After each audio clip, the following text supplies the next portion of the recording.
ভাইরে ভাই, চকের মধ্যে কি পরিমাণ রোদ আর কি পরিমাণ রৌদ্রের তাপ চকের মধ্যে যে আছে সেই বলতে পারবে।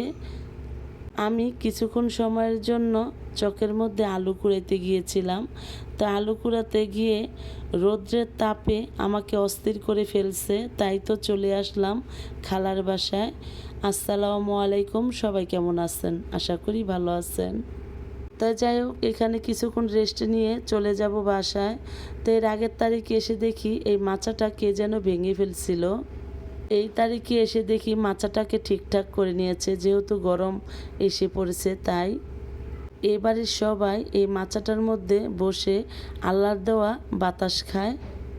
তা আমাদের এখানে এই মাচাটা তো মাচাই বলে, আপনাদের ওখানে এই মাচাটাকে কি বলেন অবশ্যই কমেন্টে জানাবেন। কৃষকরা যে কষ্ট করে ফলন ফলায় সে পরিমাণে দাম পায় না তারা, তাতে কষ্ট লাগে কৃষকের জন্য, খুব মায়া হয়। চকে গেলে বোঝা যায় কি পরিমাণ তাপ রোদের, সেই নিয়ে তারা কাজ করে যাচ্ছে।